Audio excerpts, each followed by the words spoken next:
3, 2, 1... Salut à tous, c'est le 6ème homme, bienvenue sur la chaîne NBA de Basket Info. Hey, on commence comme d'hab rapidement, mais c'est nécessaire. Merci à tous ceux qui soutiennent sur Tipeee, vous êtes des oufs. Et même si logiquement les chiffres baissent un peu en cette fin d'année, je vous vois, vous êtes là. Gros big up, et si vous aussi vous voulez soutenir la chaîne, c'est en description que ça se passe.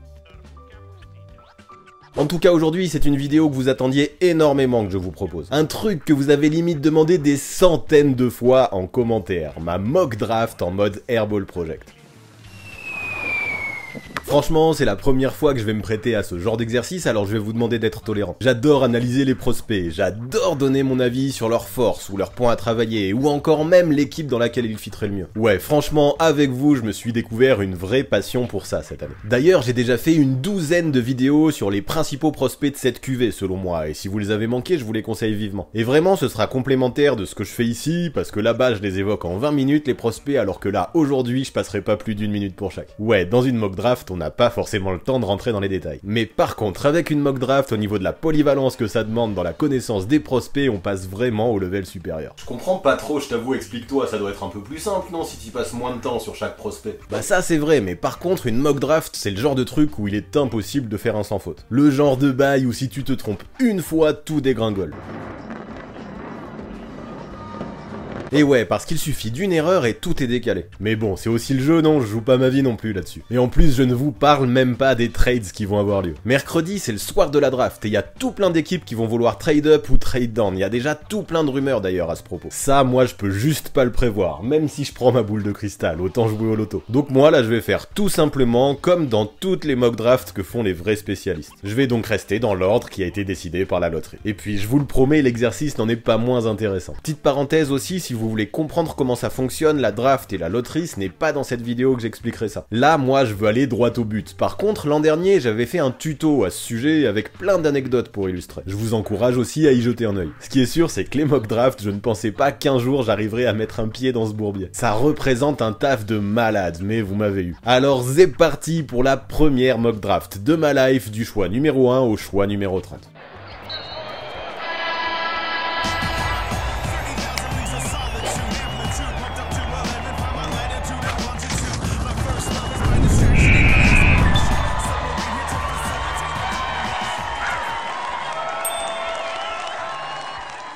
Allez, l'ordre de la draft, le voici. Avec le premier pick de la draft NBA 2020, les Minnesota Timberwolves sélectionnent Anthony Edwards de l'université de Georgia. Pour moi, y a pas photo. Si les Wolves gardent leur pick, c'est vers Anthony Edwards qu'il faut aller. L'éternel débat entre le fit et le talent, on le connaît. Anthony Edwards possède les deux facettes, tout en étant probablement le meilleur extérieur de cette cuvée. Explosif, excellent scoreur, capable d'assurer en ISO comme sur transition, il conviendrait probablement parfaitement à cette équipe du Minnesota portée sur l'offensive. Bon, c'est vrai qu'un peu de défense n'aurait pas fait de mal tant la team galère dans ce secteur-là, et ça, désolé, mais ça ne passera pas forcément par Edwards. Ouais, de ce côté-là, même s'il a des qualités, j'attends qu'il se discipline un peu. Par contre, ce que j'attends de lui, c'est qu'il devienne un scoreur star, il a tout pour. Tout ça, je le détaille dans ma vidéo à son sujet. Enfin bon, j'ai fait une vidéo complète pour quasiment tous les gars que j'ai mis dans mon top 10, et même d'autres encore, donc je vais pas le répéter à chaque fois, le mieux, c'est d'aller voir ma playlist sur les prospects 2020 pour approfondir. En tout cas, en composant un trio d'attaquants d'élite avec D'Angelo Russell et Karl Anthony Towns, Anthony Edwards pourrait, je pense, très vite trouver une maison confortable dans le Minnesota.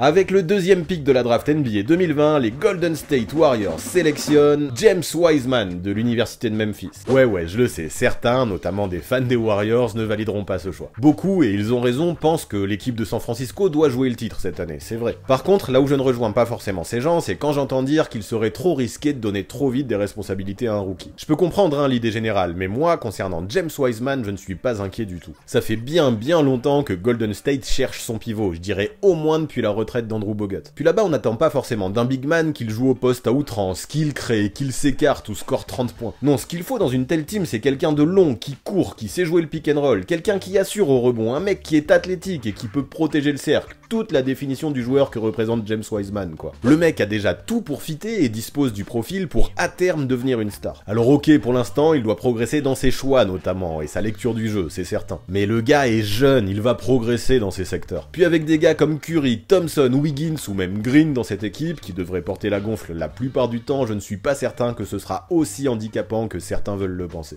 Avec le troisième pick de la draft NBA 2020, les Charlotte Hornets sélectionnent Onyeka Okongwu de l'université du USC. Alors là, c'est ma grosse cote, car personne, je dis bien personne, ne s'attend à ce que le pivot soit choisi si haut. Et moi pourtant, je pense que c'est sur lui que les Hornets jetteront leur dévolu. Il leur faut un poste 5, James Wiseman aurait dû être la priorité, mais il vient de partir. Okongwu, dans un style différent, est une bonne solution de secours. Costaud, athlétique et vertical, il est un très gros contreur et un excellent finisseur près du cercle grâce à ses bras immenses. Bon, après on pourrait craindre qu'il devienne une sorte de Bismack Biyombo vu les similitudes que présentent les deux intérieurs à première vue, mais moi je pense pas. Okongwu a de meilleures mains, est un meilleur défenseur encore et court bien plus vite en transition. Bon, après c'est sûr, il ne faudra pas trop compter sur lui pour s'écarter, mais tant pis, ce sera le boulot de son comparse PJ Washington dans la raquette des Hornets.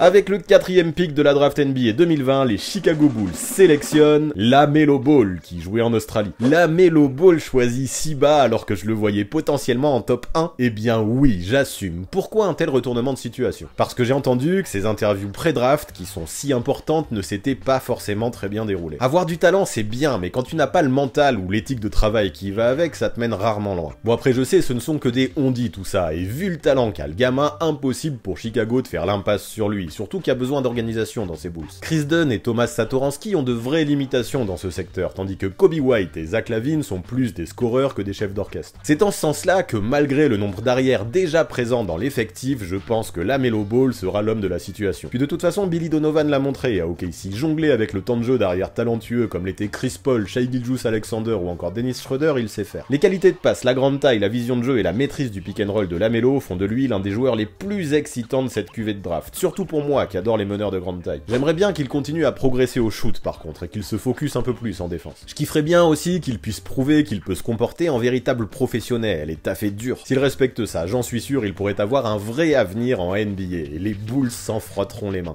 Avec le cinquième pick de la draft NBA 2020, les Cleveland Cavaliers sélectionnent Deni Avdija du Maccabi Tel Aviv. Le poste 3, c'est celui sur lequel Cleveland possède le plus de manques. Cedi Osman est un bon shooter, je l'admets, mais il est un peu unidimensionnel et il ne possède peut-être pas l'étoffe d'un titulaire nécessaire pour une équipe qui veut viser plus haut. Alors à sa place, dans le starting 5, je verrais bien un Deni Avdija en mode facilitateur. Déjà pro depuis plusieurs années, il a une vraie expérience et pourrait vraiment fluidifier en tant que point forward une attaque des Cavs parfois trop stéréotypée. Son éthique de travail, sa polyvalence et son QI basket plairont à n'importe quel coach. Alors j'avoue, je ne le vois pas forcément devenir une star à terme dans cette ligue. Par contre, il pourrait devenir un vrai bon joueur, un travailleur de l'ombre qui aiderait vraiment Cleveland à relever la tête de l'eau pour la première fois depuis le départ de LeBron James. Et ça, forcément, ce sera important du côté des Cavs. Avec le sixième pick de la draft NBA 2020, les Atlanta Hawks sélectionnent Isaac Okoro de l'université d'Auburn. Encore un jeune extérieur à Atlanta qui, comme Cam Reddish et DeAndre Hunter, possède des qualités défensives. Eh bien oui, car selon moi, Isaac Okoro en défense c'est le level supérieur, un vrai lockdown. Trae Young est un excellent attaquant mais à de vraies limites de l'autre côté du terrain, et autour de lui, je pense qu'il n'y aura jamais trop de bons défenseurs au périmètre. Isaac Okoro rentre à 100% dans ce moule, capable de switcher sur les postes 1 et 4, il pourra soulager Trae en s'occupant du porteur, mais saura aussi être actif loin du ballon, car soyons honnêtes, l'ailier a tout pour devenir un défenseur d'élite. De plus, il est un gars intelligent en attaque, qui ne fera que peu d'erreurs et ne demandera pas trop la balle. Après, c'est sûr, on pourrait lui reprocher sa timidité et son manque d'adresse de loin, mais ne vous inquiétez pas, à Atlanta, il y en a du monde pour faire ça. Et au vu de tout ce qu'il peut apporter en défense, ce serait pour moi une grave erreur de la part des Hawks de laisser filer Isaac Okoro.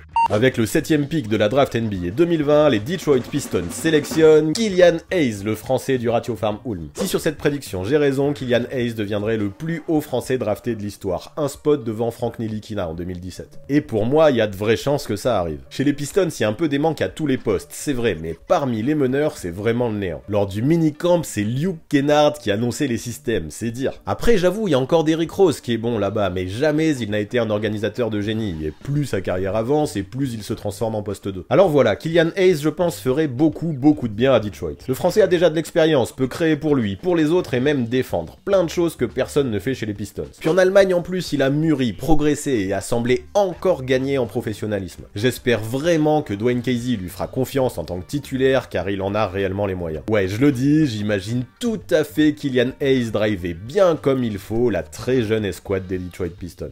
Avec le 8e pick de la draft NBA, les New York Knicks sélectionnent Tyrese Haliburton de l'université d'Iowa State. À New York, on a besoin de deux choses selon moi, du tir et du QI basket. Haliburton rentre complètement dans cette optique. Meneur de grande taille, il est un gars très intelligent, capable d'assurer sur pick and roll, mais aussi d'écarter les défenses grâce à ses excellentes qualités sur catch and shoot. Bon, par contre, vu qu'il a un peu de mal à créer pour lui, je le verrai au moins dans un premier temps plutôt comme un second ball handler. Mais c'est pas grave, ça passera, car RJ Barrett, lui, a vraiment besoin de la gonfle pour exister. J'imagine ces deux gamins extrêmement complémentaires. Après, je sais très bien que les rumeurs disent que les Knicks sont à fond sur Toppin et qu'ils ne le laisseront pas passer s'il est encore disponible. Mais pour moi, ce serait une erreur, car je ne vois pas du tout son profil correspondre au plan de jeu de Tom Thibodeau au vu de ses failles défensives. Donc Tyrese Haliburton, les Knicks sont pour toi et j'espère te voir te régaler sur catch and shoot au Madison Square Garden.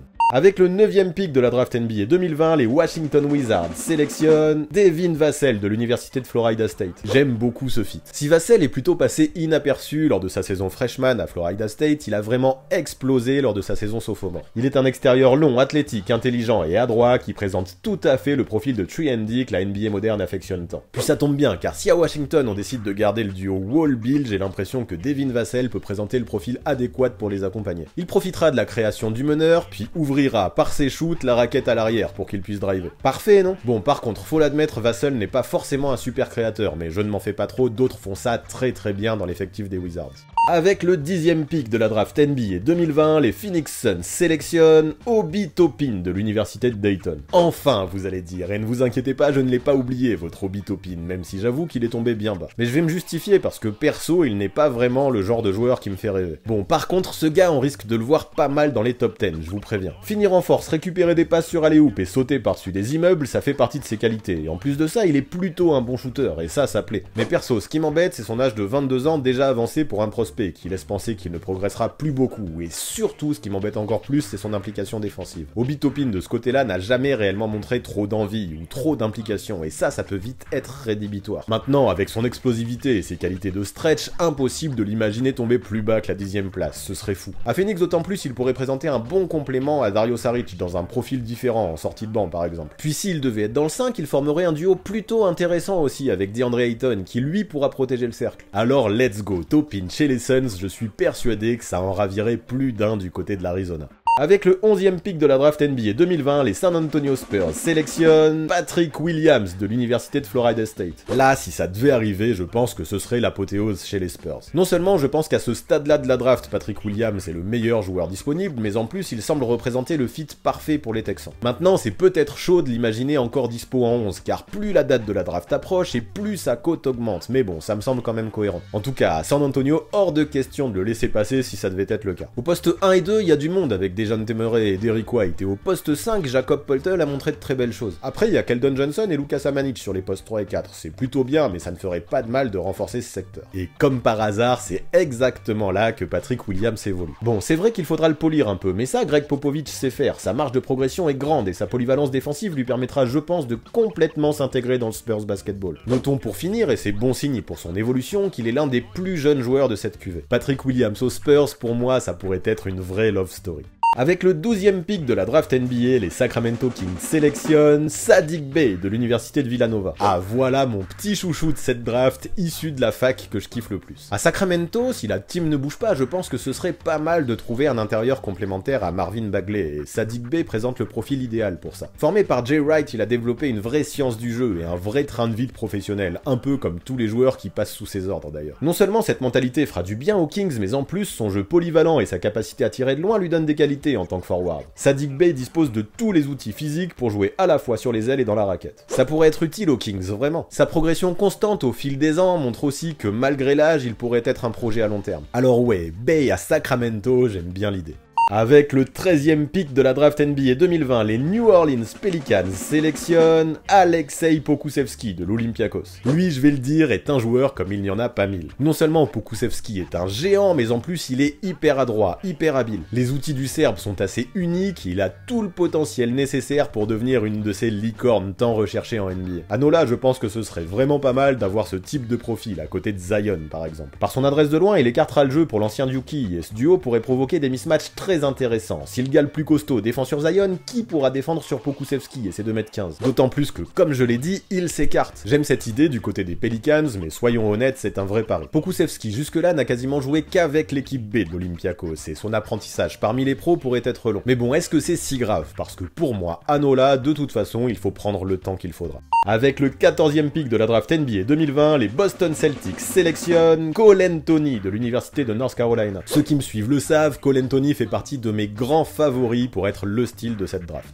Et vous connaissez Danny Ainge du côté de Boston, je pense qu'une occasion comme celle-là, il ne la laissera pas passer. Alors je le sais, avec Brad Wanamaker, Carson Edwards ou même Romeo Langford, les Celtics ont déjà beaucoup de gars au poste de meneur. Mais en vrai, je m'en fous, car aucun d'eux n'a le profil de Cole Anthony et tous ont montré de vraies limites. Wanamaker n'est plus tout jeune, Edwards est sous-dimensionné et Langford n'est pas un vrai poste 1. Cole Anthony, lui, a l'habitude de driver une équipe. Il est un vrai scoreur, agressif et compétiteur qui pourrait très bien se fondre dans l'esprit et la tradition des Celtics. Si sa cote a baissé, ce n'est pas parce qu'il manquait de talent, mais surtout parce qu'à North Carolina, le contexte l'a vraiment empêché de s'exprimer. De plus, les joueurs de la Maison Verte cette saison, et notamment en play-off, ont montré qu'ils pouvaient avoir du mal à trouver des solutions offensives lorsqu'ils étaient pris à la gorge. Et ce, encore plus quand Marcus Smart, qui a souvent joué le rôle du pompier de service, ne mettait pas dedans. Je suis persuadé que Cole Anthony en sortie de banc pourrait être une vraie bonne idée pour dénouer ce genre de situation. Et peut-être qu'en le prenant au pick 14, encore une fois en privilégiant le talent pur au fit, Danny Ainge ferait une super affaire.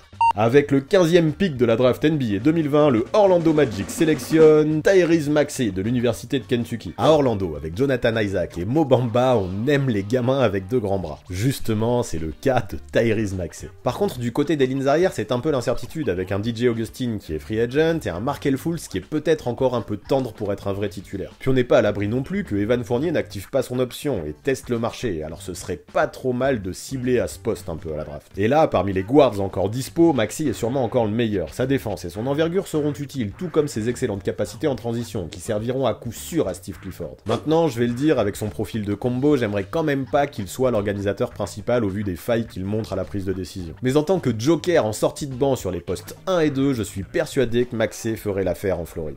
Avec le 16e pick de la draft NBA 2020, les Portland Trail Blazers sélectionnent Precious Achiuwa de l'université de Memphis. Même si depuis son arrivée à Portland, Carmelo Anthony a montré de belles choses, je trouve que les manques principaux se situent toujours au poste 4. Et justement, avec Achiuwa, on a un ailier fort ultra physique et athlétique, avec de grandes mains, de longs bras, qui peut courir et attaquer le cercle. Ce serait pas mal, non? Même s'il manque parfois de discipline, il est un vrai défenseur polyvalent, et ça je trouve ça important. Bon, après il est à polir encore, et il n'est pas un expert dans la prise de décision, mais à Portland, sérieusement, est-ce qu'on va vraiment lui demander de créer? Non, on attendra de lui qu'il utilise ses qualités naturelles en transition tout en faisant preuve d'explosivité dans la raquette. Là-dessus, avec ce costume, il brillera sans souci. Puis imaginez la puissance que pourrait représenter son duo avec Yusuf Nurkic dans la raquette peut déjà faire saliver les Blazers. Avec le 17e pick de la draft NBA 2020, les Minnesota Timberwolves sélectionnent Aaron Nesmith de l'université de Vanderbilt. Ce choix pourrait surprendre à première vue, car après Anthony Edwards, voici un autre extérieur qui n'est pas forcément un expert de la défense. Mais bon, comme je le disais, tant qu'à faire une équipe offensive, autant aller jusqu'au bout de ses idées. Nesmith est un shooter pur, un expert du catch and shoot qui peut prendre feu, et je suis persuadé qu'autour du trio Edwards-Dilo-Kat, ce sera très bien de pouvoir écarter le jeu. L'ailier me semble tout à fait capable de rentrer dans ce moule-là. Maintenant, il n'est pas un vrai créateur, c'est sûr, mais vu les coéquipiers qu'il a, on s'en fout un peu de ça. Mieux encore, même s'il manque probablement de vitesse et de solidité, il possède quand même une envergure plus que correcte. Alors même s'il n'est pas un lockdown, il pourra au moins gêner et rendre des services, lui, de ce côté-là du terrain. Avec le 18e pick de la draft 2020, les Dallas Mavericks sélectionnent R.J. Hampton en provenance de Nouvelle-Zélande. Là, à Dallas, encore une équipe qui a besoin de défense, Hampton ne semble peut-être pas le candidat idéal au premier abord. Cela dit, j'adore sa vitesse et son explosivité, mais aussi sa faculté à jouer en contre-attaque. Je suis persuadé qu'il pourrait profiter du jeu rapide de Rick Carlisle, mais aussi de la vista de Luka Doncic dans le Texas. Alors après, Hampton ne comblera pas tous les manques à lui tout seul, c'est sûr, et je le trouve encore un peu fin. Mais dans le côté Energizer en sortie de banc, il pourrait apporter bien plus que ce que le faisait JJ Barea ces dernières années. Avec le 19e pick de la draft NBA 2020, les Brooklyn Nets sélectionnent Kyra Lewis Jr. en provenance de l'université d'Alabama. À Brooklyn, l'effectif est déjà bien plein, dans le 5 mais aussi sur le banc. Là, on y trouve notamment un Spencer Dinwiddie qui excelle et qui s'éclate sur les postes 1 et 2 en tant que backup. Alors pourquoi ne pas prendre un arrière complémentaire qui l'aiderait dans la seconde unit? Lewis Jr., avec sa vivacité et son gros handle, pourrait faire du bien en ISO pour donner le tournis à la défense quand Kyrie sera sur le banc, puis il complétera parfaitement le jeu à l'ancienne de Dinwiddie. Après, c'est sûr qu'il est fin lui aussi et qu'il a un côté rocker, mais ce n'est pas grave, on ne lui demandera pas de jouer 30 minutes par match. Alors s'il faut apporter une étincelle offensive, notamment dans des rencontres bien hachées, Lewis Jr. peut être un client. Maintenant, vu qu'à Brooklyn on jouera le titre, il faudra qu'il limite vraiment ses déchets s'il veut voir le parquet significativement. Avec le 20e pick de la draft NBA 2020, le Miami Heat sélectionne Jaden McDaniels, en provenance de l'université de Washington. Bon, à Miami, et ce surtout si Jay Crowder fait ses valises, au poste 4, ça peut être un peu le désert. Je serais eux donc, je choisirais un intérieur à former et à polir, comme Riley et Spoelstra adorent le faire avec des rookies inattendus. McDaniels, avec sa très grande envergure et son potentiel important, pourrait très bien correspondre à ça. Moi je ne veux pas qu'il porte trop la balle, mais je veux qu'il coupe, conclue près du cercle et finisse en transition. Il peut même de temps en temps balancer un triple ou deux sur jeu placé. Pour moi, ça rentre complètement dans le hit basketball, ses qualités, surtout que ses bras lui donnent de vraies facultés dans la rim protection. Bon, maintenant, va falloir qu'il mûrisse et qu'il gagne en constance, mais s'il veut bien se mettre à bosser, l'environnement floridien pourrait sembler idéal pour lui. Avec le 21e pick de la draft 2020, les Philadelphia 76ers sélectionnent Tyrell Terry en provenance de l'université de Stanford. À Philly, il faut du tir, et là-dessus je ne vous apprends rien. Et ce qui est bien avec Tyrell Terry, c'est qu'il peut garder la balle grâce à son handle, mais aussi performer sans la gonfle, prendre les écrans, finir avec toucher et être excellent en catch and shoot. Il est un scoreur intelligent qui pourra dégainer rapidement et apporter ce spacing tant désiré chez les Sixers. Bon après, je ne vais pas le cacher, il a de vraies limites en défense en raison de sa taille, de son poids et de son manque d'envergure. Mais bon, si Doc Rivers l'entoure bien avec des défenseurs intelligents comme Matisse Thybulle par exemple, Terry pourrait apporter une vraie plus-value dans la seconde unit de Philadelphie. Avec le 22e pick de la draft NBA 2020, les Denver Nuggets sélectionnent Théo Malédon, le français en provenance de Lasvel. J'aime l'idée de faire confiance à un profil différent de ceux de Jamal Murray et Monte Morris à Denver. Tous les deux sont très explosifs et possèdent de vraies qualités de scoreur, mais aucun n'est un pur organisateur. Théo pourrait jouer sur les postes 1 et 2 et réellement apporter sa science du jeu et son QI pour faire briller une seconde unit très performante du côté du Colorado. Le français chez les Nuggets pourra à la fois organiser mais aussi jouer sans la balle, prendre les écrans et choper ses spots derrière la ligne à 3 points. Attention quand même à son côté un peu timide offensivement parfois, mais avec Mike Malone qui sait mettre en valeur tout le monde, ça pourrait passer. Sa propreté et son faible nombre d'erreurs pourraient très bien convenir à une team qui a de gros objectifs comme les Nuggets. Avec le 23e pick de la draft NBA 2020, le Utah Jazz sélectionne Nico Mannion de l'université d'Arizona. À Utah, derrière Conley, j'aimerais bien voir un autre meneur organisateur qui joue juste. Clarkson ne présente pas ce profil même s'il est un excellent scoreur et pour le moment impossible de dire s'il reviendra vu qu'il est agent libre. Malédon aurait été parfait dans ce rôle mais dans ma mock il vient de partir. Du coup, le meilleur playmaker qu'il reste dans mon pool de joueurs dispo, c'est Nico Mannion. Il est sûrement plus rapide et plus à l'aise au scoring que Malédon en plus. Ceci dit, il a sûrement moins de shoot, est encore plus fin et surtout manque de taille pour assurer en défense. Son manque de physique est handicapant mais il compense quand même avec son activité et son énergie. Il est un vrai compétiteur, puis comme meneur organisateur pour Utah, je ne vois pas mieux à ce stade de la draft. Avec le 24e pick de la draft NBA 2020, les Milwaukee Bucks sélectionnent Josh Green de l'université d'Arizona. 2 Wildcats à la suite dans ma mock avec Nico Mannion et Josh Green. Le second cité a tout le potentiel du 3&D nécessaire pour fitter avec Giannis. Son envergure, sa polyvalence, sa capacité à switcher, mais aussi son shoot pourrait être très utile à Milwaukee, qui essentiellement doit partir à la recherche de ce genre de jeunes joueurs à mon sens. Maintenant, pas sûr non plus que Josh Green ait beaucoup de temps de jeu tout de suite. Pour ça, j'aimerais qu'il progresse encore un peu et prenne beaucoup plus confiance dans sa capacité à créer, à dribbler ou à scorer notamment. Mais bon, en tant que projet à moyen terme, pourquoi pas? Tout ce qu'on risque, c'est une bonne surprise. Avec le 25e pick de la draft NBA 2020, le Oklahoma City Thunder sélectionne Jalen Smith de l'université de Maryland. À OKC, on reconstruit, alors on va aller chercher des jeunes à potentiel. Drafter un ailier fort serait pas mal, surtout si Gallinari s'en va. Jalen Smith est un mec lourd, un peu lent, mais qui stretch vraiment bien. Sur transition de toute façon, avec des flèches comme Schroeder et Shai, il y a peut-être pas besoin de plus de vitesse. Sur jeu placé, par contre, il pourra écarter grâce à sa taille et à son tir étonnamment bon pour un joueur de son gabarit. Maintenant, j'attendrai quand même un peu plus de focus d'un point de vue défensif de sa part, il en a les outils. Comme s'il n'observait pas trop le jeu, qu'il n'anticipait pas trop. Est-ce que ce ne serait pas à cause de ces fameuses goggles ? Avec le 26e pick de la draft NBA 2020, les Boston Celtics sélectionnent Isaiah Stewart de l'université de Washington. À Boston, ça m'étonnerait qu'on conserve tous les picks détenus et des transferts sont à prévoir d'ici mercredi à mon avis. Puis encore plus si l'on ajoute Cole Anthony, l'effectif est complet à tous les postes. La seule faille vient peut-être du secteur intérieur, notamment le poste 5. Ok, il y a du monde avec Daniel Theis, Enes Kanter, Robert Williams ou Vincent Poirier, mais aucun d'eux n'est vraiment parfait dans son rôle. Même si Theis, je dois le dire, m'a vraiment agréablement surpris durant les playoffs. Mais du coup, pourquoi ne pas tenter sa chance avec un autre jeune big man pour voir ce qu'il vaut? Au pire, on aura une bonne surprise encore. Stewart est sûrement le pivot le plus costaud, le plus puissant de cette draft, et même s'il manque un peu de taille, il possède une envergure d'albatros. Il peut être un vrai point d'ancrage dans la peinture et apporter une grosse énergie des deux côtés du terrain avec ses épaules et son physique de déménageur. Ça changerait d'un gars comme Kanter par exemple. J'aime sa capacité à finir et son côté hustler se marie bien avec la franchise de Boston, je trouve. Maintenant, pour ce qui est du spacing et de la mobilité défensive, je ne le cache pas, on repassera.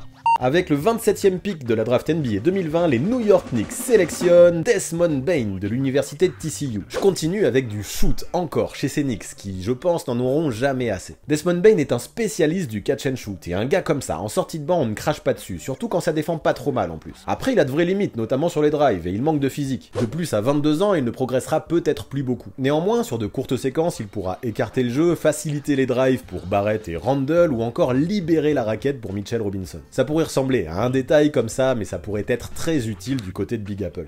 Avec le 28e pick de la draft NBA 2020, les Los Angeles Lakers sélectionnent Leandro Bolmaro, l'Argentin de Barcelone. Je le répète, j'aime les meneurs de grande taille, et Bolmaro, qui mesure plus de 2 mètres et peut évoluer sur les postes 1 et 2, est très plaisant dans ce profil. Il peut être l'un de ces meneurs très en vogue dans le basket moderne, un mec créatif qui dribble bien, a une lecture de jeu pas loin d'être exceptionnelle et joue intelligemment. En revanche, il n'est pas un super shooter, manque d'explosivité et peut très bien se faire bouger en défense, mais ça m'ira quand même du côté de LA. Là-bas, pour accompagner LeBron, il y a besoin de sniper, c'est vrai, mais aussi de joueurs intelligents, surtout si Rajon Rondo devait s'en aller. Bolmaro me semble tout à fait pouvoir correspondre à ce fit, mais peut-être dans un futur plus ou moins proche. Même s'il a réussi à intégrer la rotation de l'équipe 1 à Barcelone en Euroleague, ce qui est remarquable, l'Argentin reste un pari. Le fait qu'il dispose d'un jeu vraiment estampillé Europe, où il ne mise que peu sur ses qualités athlétiques, pourrait l'handicaper en NBA. Mais franchement, ce serait vraiment dommage qu'il ne réussisse pas car il dispose d'un vrai talent et d'une vraie science du jeu. À lui de se développer suffisamment donc pour me faire mentir.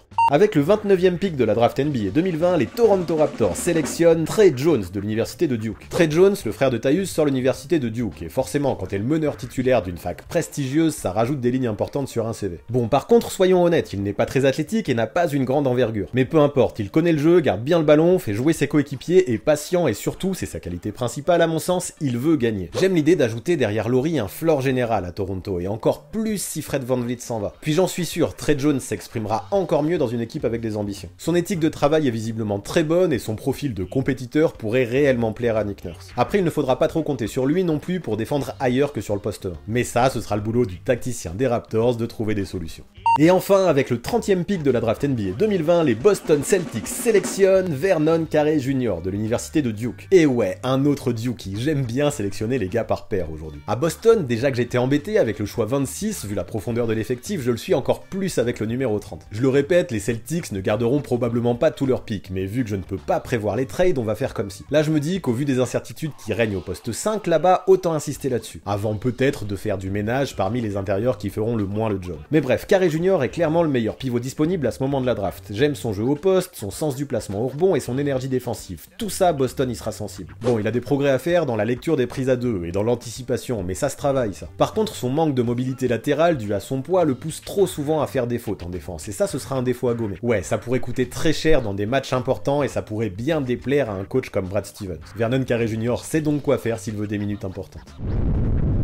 Voilà pour ce qui est de la toute première mock draft de ma vie, voilà pour ce qui est de mon 29e Airball Project. Bon, vous en avez pensé quoi? Je pense que de mon côté, jamais je n'avais autant taffé et fait fumer mon cerveau pour une vidéo. Puis je dois le dire aussi en étant tout à fait honnête, ça peut avoir un côté un peu malaisant parfois, ce genre de vidéo. Autant pour les 12 prospects pour lesquels j'ai sorti des vidéos, j'ai pu prendre le temps de regarder des matchs complets, d'analyser leur jeu et de pousser jusqu'au moindre détail. Autant là, pour certains, ce fut difficile et il ne s'agissait pas que d'un manque de temps forcément. Un gars comme Pokusevski par exemple, à part à l'Euro U18 il y a un an, je n'ai jamais pu le voir jouer. Et si vous avez des plans pour voir jouer la Team B de l'Olympiakos, dites-moi franchement, je suis intéressé. Puis après aussi je veux être clair à ce sujet, malgré ce que certains pensent, il est impossible d'avoir un avis objectif seulement en se basant sur des highlights. Forcément on n'y garde que les meilleurs moments dans ce genre de vidéo, et indéniablement ça a un côté super fake. C'est là que je me rends compte que le métier de scout doit être super difficile, et celui de GM je n'en parle même pas. Respect à tous ces gars en tout cas qui bossent silencieuse dans l'ombre. Mais bon, quoi qu'il arrive, mine de rien, et même si là ce week-end il va falloir que je dorme un peu, j'ai grave kiffé faire ça, et j'espère que vous c'est pareil, vous avez kiffé m'écouter. Big up aussi à Kylian Tilly, que malheureusement je n'imagine pas être choisi au premier tour, mais qui, je l'espère, trouvera un vrai bon fit au deuxième tour, ça me ferait vraiment plaisir. Puis chose très importante pour enchaîner, j'espère que vous avez suivi, on vient de lancer notre chaîne YouTube sur Basket Info. Franchement, go voir ça tout de suite et vous abonner, il y a le lien dans la description. Là-bas, on essaye d'y faire tout ce que je ne me vois pas forcément faire sur la chaîne du 6ème homme, en mode complémentaire, à fond. Teamwork make the dream work. On a déjà réalisé 3 vidéos là-bas, donc go les voir, donnez vos retours, c'est important, mais aussi distribuer de la force. Ouais, il y a besoin de tout le monde pour faire un super lancement. Puis pour finir, vous connaissez les bails, j'ai besoin que vous vous abonniez, que vous activiez la cloche, que vous me laissiez votre plus beau com et que vous me posiez un magnifique pouce bleu. Hashtag 4 à la suite, comme dirait Julien Lepers.